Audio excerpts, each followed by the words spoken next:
খালেদা জিয়া গৃহবধূ থেকে বাংলাদেশের প্রথম মহিলা প্রধানমন্ত্রী, এক অরাজনৈতিক অধ্যায়ের সমাপ্তি। আজ আমরা জানলাম বাংলাদেশে এক যুগান্তকারী নেত্রী বেগম খালেদা জিয়া আর নেই।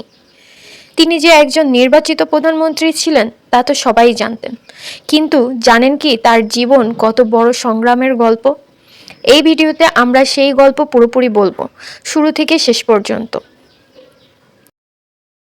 খালেদা জিয়া জন্মগ্রহণ করেন 15ই আগস্ট 1945 সালে। ছোটবেলায় তাকে বলা হতো খালেদা খানম পুতুল। সাধারণ এক পরিবার থেকে শুরু।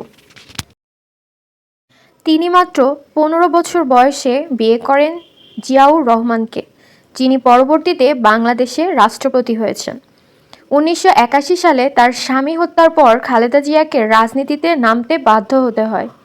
এখান থেকেই শুরু হয় তার রাজনৈতিক যাত্রা।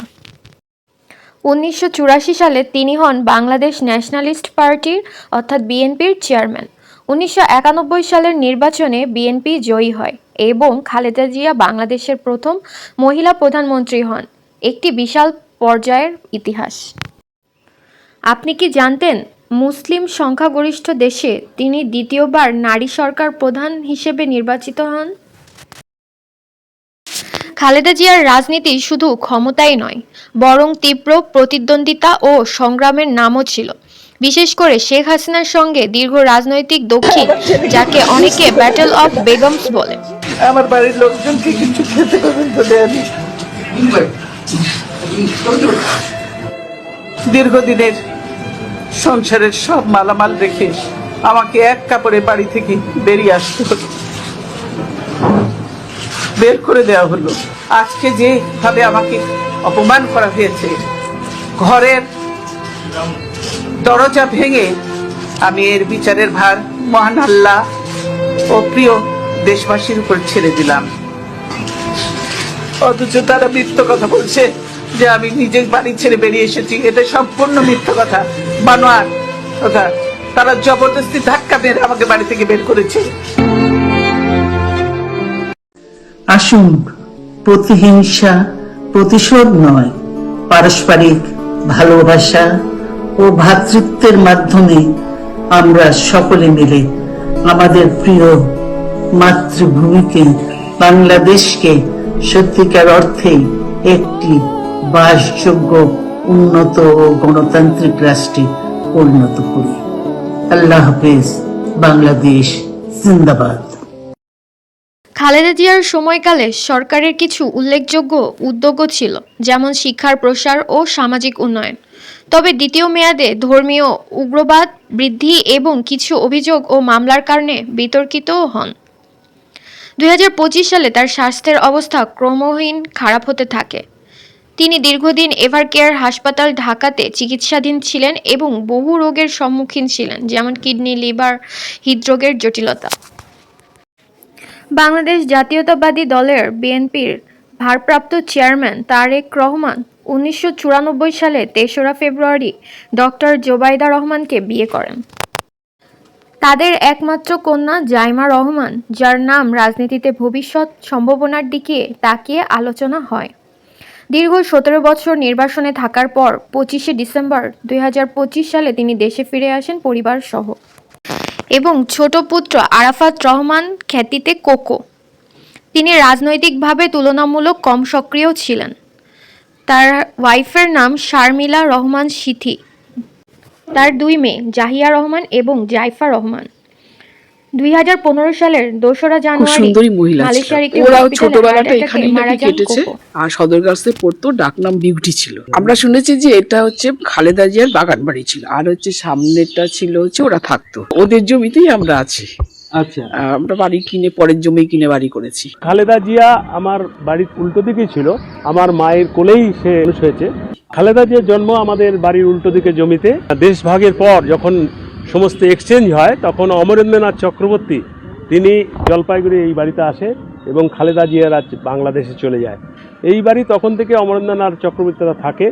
এখন জলপাইগুড়ি শহরে প্রায় গত বছরও তার আত্মীয় স্বজনরা আসে, ভিটে দেখে প্রণাম করে তারা চলে যায় এবং ভিটে, হ্যাঁ, এখনো গত বছরও এসছে। অতি ভদ্র লোক ছিল এবং প্রতিবেশী হিসাবে ভালো ছিল। তারা আমাদের সাথে মিলেমিশে থাকতো। আমরা খ্রিস্টান, ওনারা মুসলমান, আমাদের পাশে হিন্দু, সবাই একসাথে থাকতাম।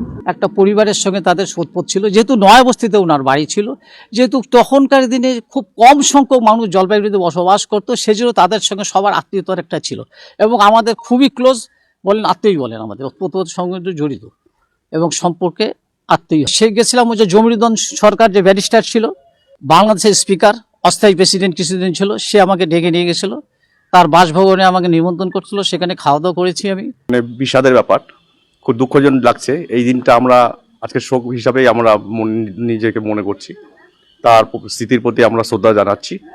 আর এই জায়গাটা যখন উনি ছিলেন এবং সারা মানে বাংলাদেশের একদম বিশিষ্ট নেত্রী, তার স্বাভাবিকভাবে আমরা আমাদের কাছেও একটা মানে ওনার কৃতিত্বটা আমরা যেমন গর্বিত, আজকে মৃত্যুদিনটা আমাদের কাছে একদম শোকের ছায়া আমাদের কাছে নেমে এসছে।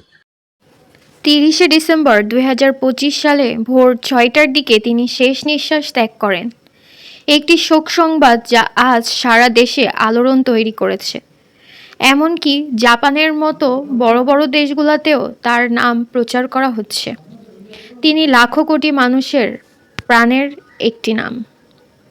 দেশ জুড়ে শোক ঘোষণা ও জনসম্মান প্রদর্শন চলছে এবং অনেকেই তার জীবনের নানা দিক দিয়ে স্মৃতি ভাগাভাগি করছে। দেশের বাইরে আমার খালেদা কোনো জিয়া ঠিকানা শুধু নেই। এক এটাই হলো নেতা আমার ছিলেন না, ঠিকানা। তিনি এক রাজনৈতিক যুগের চিহ্ন।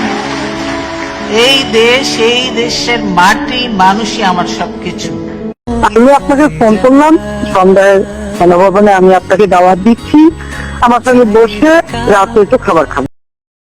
সমর্থকরা তাকে গণতন্ত্রের প্রতীক বলেন, আর সমালোচকরা বলেন তার রাজনৈতিক সিদ্ধান্তগুলো সমালোচিত। একটি বড় প্রশ্ন রয়ে গেছে, তিনি কি বাংলাদেশের রাজনীতিকে বদলে দিয়েছিলেন নাকি বিতর্কে আবদ্ধ করে রেখেছিলেন?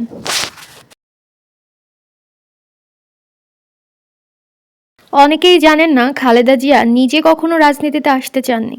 জিয়াউর রহমান জীবিত থাকাকালীন তিনি প্রায় পুরোপুরি পারিবারিক জীবনকেই বেছে নিয়েছিলেন। তিনি নিজের বক্তৃতা নিজেই পড়তেন ও সংশোধন করতেন। দলের অনেক নেতা বলেছেন তিনি লেখা বক্তব্য শেষ মুহূর্তে বদলে দিতেন। ব্যক্তিগত জীবন অত্যন্ত সীমিত ছিল তার। তিনি বিদেশ সফর ছাড়া খুব কমই সামাজিক অনুষ্ঠানে যেতেন। খালেদা জিয়া শুধু একজন প্রধানমন্ত্রী ছিলেন না, তিনি ছিলেন এমন একজন মানুষ যিনি ক্ষমতার শীর্ষে থেকেও ব্যক্তিগত জীবনে নিঃসঙ্গ ছিলেন। তো তার মধ্যে থেকে আমাকে সে 2000 টাকা দিত, ওর মধ্যেই আমার সংসার চালাতে হতো। দেশের লোকের অবস্থা যতদিন পরিবর্তন করে ততদিন আমিও নিজে অত বিলাসিতা পছন্দ করি না, কোনো বেশি কাপড় চোপড় সে পছন্দ করতো না। আমরা সবসময় রেশনের চালই খাই। আমার ছেলেদেরও কোনো সময় কোনো রকম বেশি কাপড় চোপড় সে পছন্দ করতো না। তো তার মধ্যে থেকে আমাকে সে 2000 টাকা দিত, ওর মধ্যেই আমার সংসার চালাতে হতো। খালেদা জিয়াকে রাষ্ট্রীয় মর্যাদায় শেষ শ্রদ্ধা জানানো হচ্ছে ঢাকায়। তার জানাজা নামাজ হবে মানিক মিয়া অ্যাভিনিউ, ঢাকাতে। জোহরের পর সময় নির্ধারণ করা হয়েছে দুপুর 2টা। এরপর তাকে রাষ্ট্রীয় মর্যাদায় দাফন করা হবে শেরেবাংলা নগর এলাকায় অবস্থিত জিয়া উদ্যানে, যেখানে তার স্বামী রাষ্ট্রপতি শহীদ জিয়াউর রহমানের মাজার আছে। জিয়াউর রহমান বাংলাদেশের রাষ্ট্রপতি ছিলেন এবং 1981 সালের 30শে মে হত্যা হন। তিনি মারা গেছেন 1981 সালে এবং খালেদা জিয়া তার স্বামীর কাছে যাচ্ছেন 2025 সালে। অর্থাৎ প্রায় 44 বছর পর তিনি তার স্বামী জিয়াউর রহমানের মাজারের পাশে শায়িত হচ্ছেন। জিয়া উদ্যান সাক্ষী হয়ে রইল, একজন অস্ত্র হাতে দেশের পথে নেমেছিল আর একজন নীরবে সেই পথের ইতিহাস হয়ে উঠেছিল। একই স্মৃতির ঠিকানায় আজ শক্তি ও সহিংসতার দুই নাম একসাথে উচ্চারিত। Subscribe my YouTube channel. Thank you.